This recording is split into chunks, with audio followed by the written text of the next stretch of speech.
Hi guys, today I'm making Roshogulla.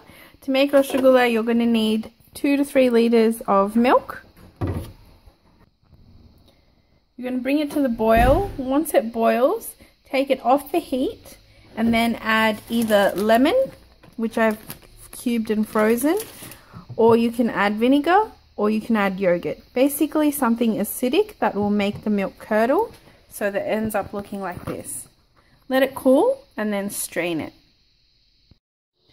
Okay guys, so the milk has curdled and what I'm going to do is strain it. So I've got myself a colander here and you need a thin muslin cloth. I don't have one, so I'm just going to use this.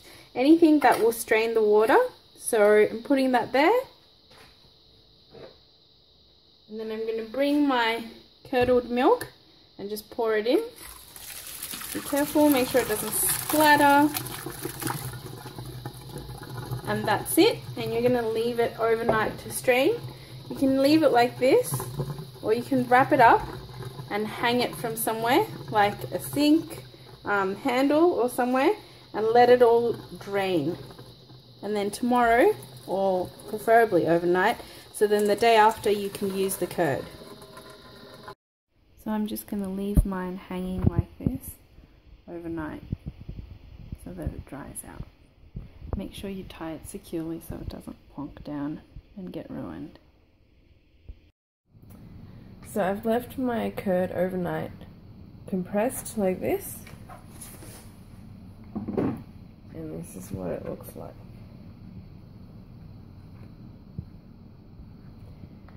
So what we're going to do now is knead it into a smooth dough and then use it to make our Roshogulla balls.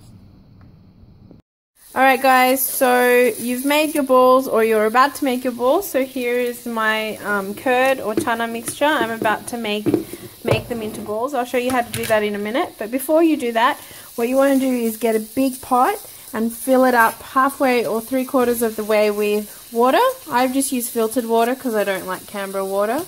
And then you're going to add in about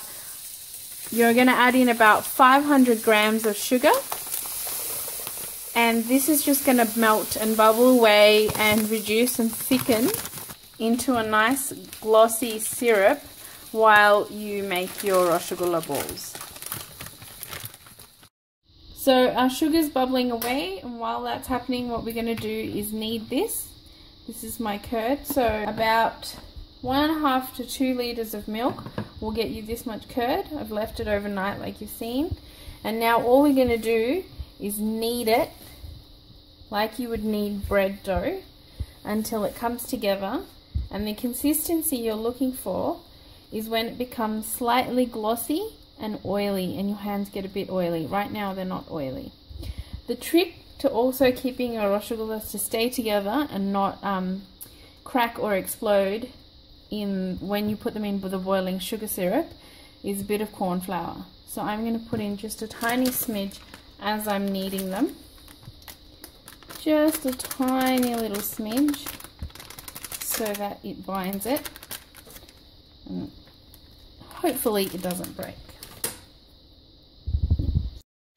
Once your sugar syrup starts boiling away a little bit like this, what you want to do is add 3 cardamom pods, or in Bangla they're known as ilachi. So I've just washed them and I'm going to just bang them open.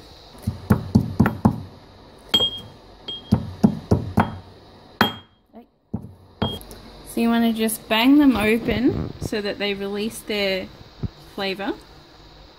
I'm also going to put in about a couple of tablespoons of rose water, just to give it that nice floral scent. And that's it, let it bubble away and thicken.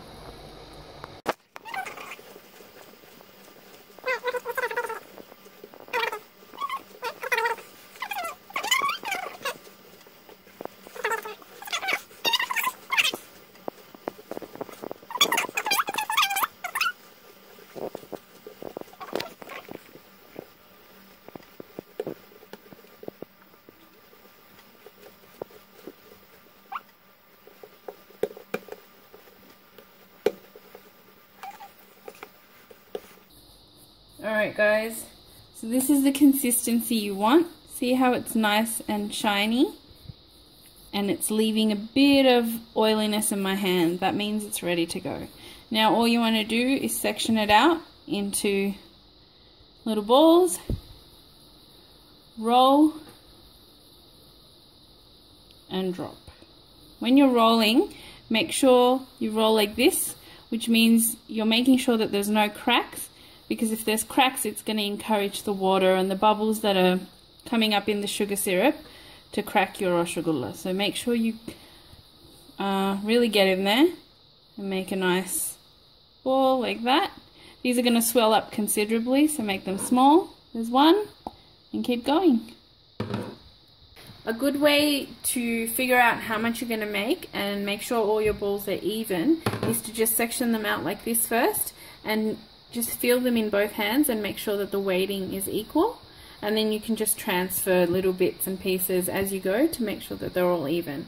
And then once you're done, focus on one. Now if you feel that it's not smooth enough as you go, you can flatten it and knead it again using your hands like this.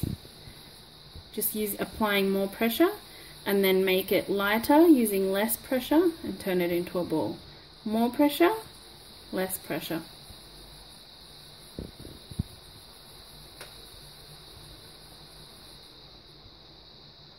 Ta-da! So my syrup's been bubbling away for a while now. It's kind of reduced, and I'm going to start putting my balls in. Now when you're putting them in, be really careful. So just plonk them in like that. Maybe use a spoon or a ladle if you want to. Make sure there's no splatter and make sure it doesn't crack or you don't scuff the edges. Make sure the edges are smooth, because if you scuff the edges then it's more likely to crack and break. The reason you want a big pan or pot with a big surface area is because these babies are going to swell up really, maybe double their size. So make sure you've got enough space and don't overcrowd the pot. And then just cover it with a lid for about 10 minutes. Make sure that when they swell up, you turn off the heat, because if they swell up and you've still got the heat on, they'll just shrink and become spongy, and that's not going to be nice.